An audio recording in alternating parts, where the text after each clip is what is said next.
भारत रत्न प्राप्त करने वालों की सूची में आज हम बात करने वाले हैं वे हैं भारत के प्रथम प्रधानमंत्री और स्वतंत्रता के पूर्व और पश्चात की भारतीय राजनीति में केंद्रीय व्यक्तित्व थे पंडित जवाहरलाल नेहरू।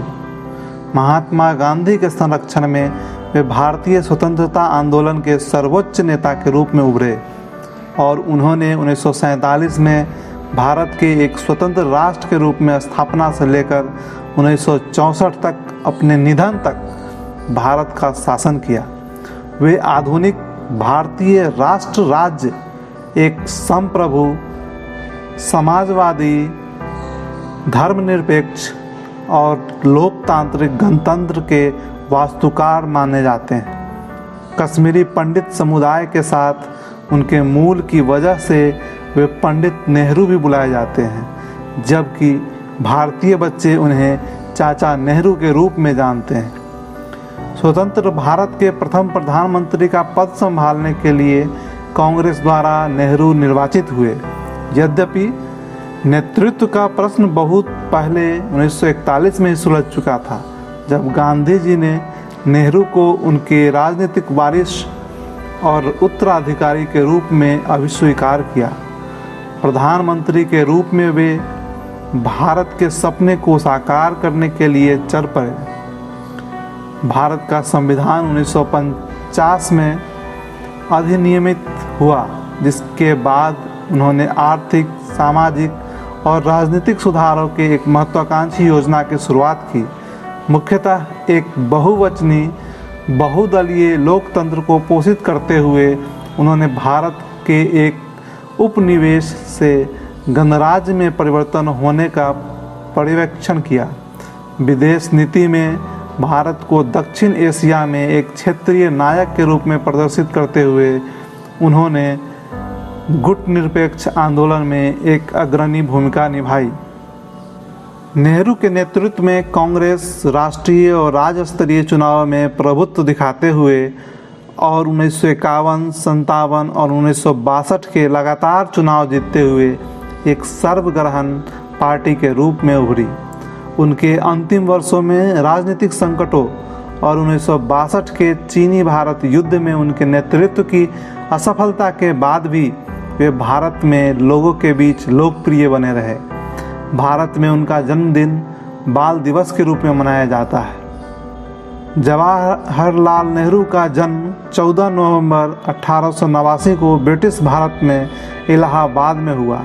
उनके पिता मोतीलाल नेहरू एक धनी बैरिस्टर जो कश्मीरी पंडित थे। मोतीलाल नेहरू सारस्वत कौल ब्राह्मण समुदाय से थे। स्वतंत्रता संग्राम के दौरान भारतीय राष्ट्रीय कांग्रेस के 2 बार अध्यक्ष चुने गए। उनकी माता स्वरूप रानी थुस्सू, जो लाहौर में बसे एक सुपरिचित कश्मीरी ब्राह्मण परिवार से थी।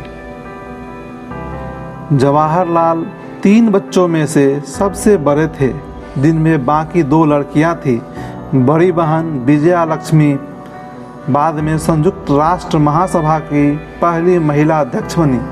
सबसे छोटी बहन कृष्णा हठी सिंह एक उल्लेखनीय लेखिका बनी और उन्होंने अपने परिवारजनों से संबंधित कई पुस्तकें लिखी। जवाहरलाल नेहरू ने दुनिया के कुछ बेहतरीन स्कूलों और विश्वविद्यालयों में शिक्षा प्राप्त की। उन्होंने अपनी स्कूली शिक्षा हैरो से और कॉलेज की शिक्षा ट्रिनिटी कॉलेज कैम्ब्रिज से पूरी की। इसके बाद उन्होंने अपने लॉ की डिग्री कैम्ब्रिज विश्वविद्यालय से पूरी की। इंग्लैंड में उन्होंने 7 साल व्यतीत किए, जिसमें वहाँ के फैबियन समाजवाद और आयरिश राष्ट्रवाद के लिए एक तर्कसंगत दृष्टिकोण विकसित किया। जवाहरलाल नेहरू 1912 में भारत लौटे और वकालत शुरू की। 1916 में उनकी शादी कमला नेहरू से हुई। 1917 में Jawaharlal Nehru home rule league में शामिल हुए। राजनीति में उनकी असली दीक्षा 2 साल बाद 1919 में हुई, जब वे महात्मा गांधी के संपर्क में आए।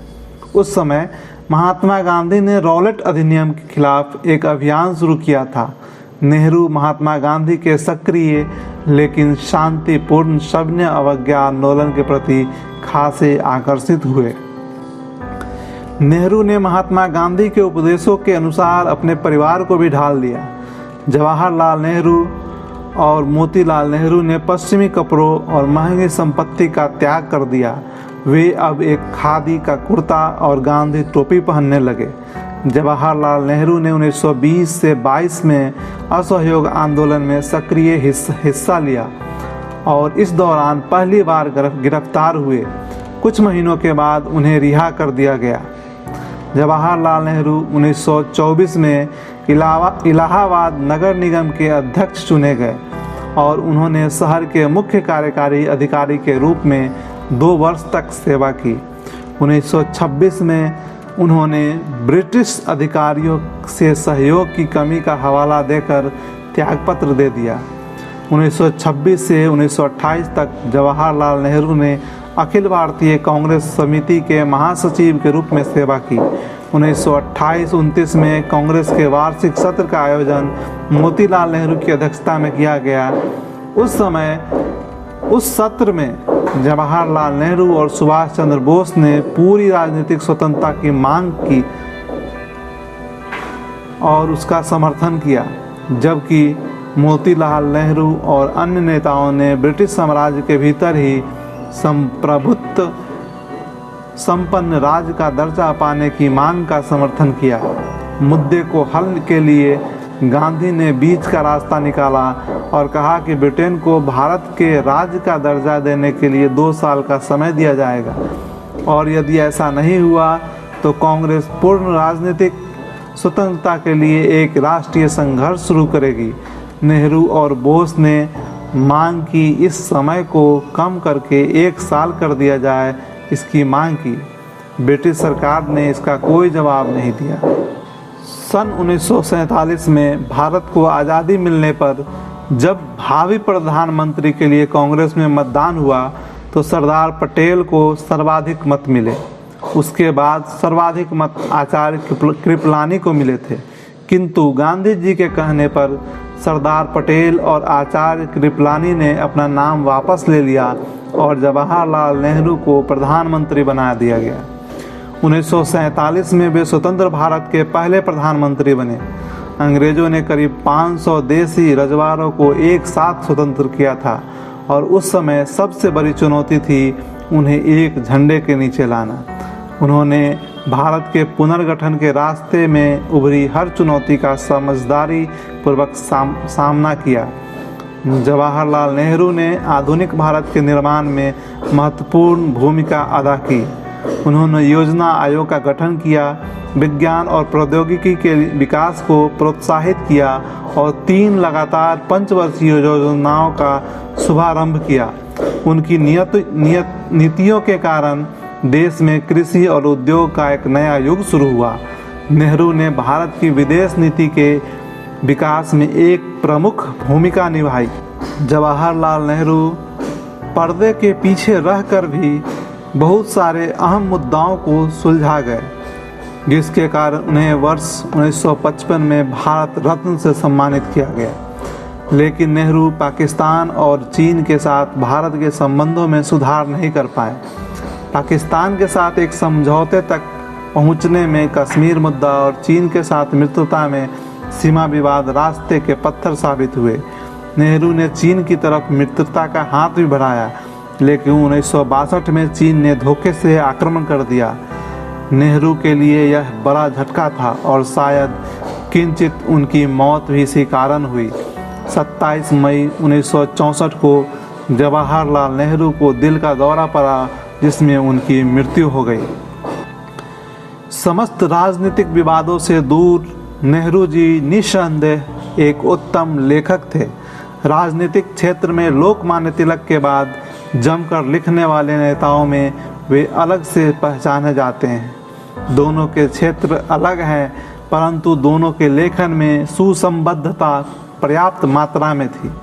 जवाहरलाल नेहरू के द्वारा लिखित विभिन्न पुस्तकें जो प्रकाशित हुई, उनमें से कुछ मुख्य पुस्तकें थी: पिता के पत्र, पुत्री के नाम, विश्व इतिहास की झलक, ग्लिम्पसेस ऑफ वर्ल्ड हिस्ट्री, मेरी कहानी, एन ऑटोबायोग्राफी, भारत की खोज, हिंदुस्तान की कहानी, द डिस्कवरी ऑफ इंडिया, राजनीति से दूर, इतिहास के महापुरुष, राष्ट्रपिता, जवाहरलाल नेहरू वाङ्मय, इन सब पुस्तकों के अतिरिक्त नेहरू जी ने अगणित व्याख्यान दिए, लेख लिखे तथा पत्र लिखे।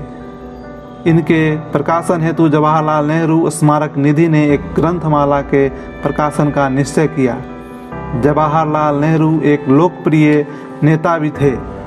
उन्हें बच्चों से बहुत ज़्यादा प्यार था, जिसके कारण 14 नवंबर को प्रत्येक वर्ष बाल दिवस के रूप में मनाया जाता है। वे कहते थे, the person who talks most of his own virtue is often the least virtuous. Every little things counts in crisis.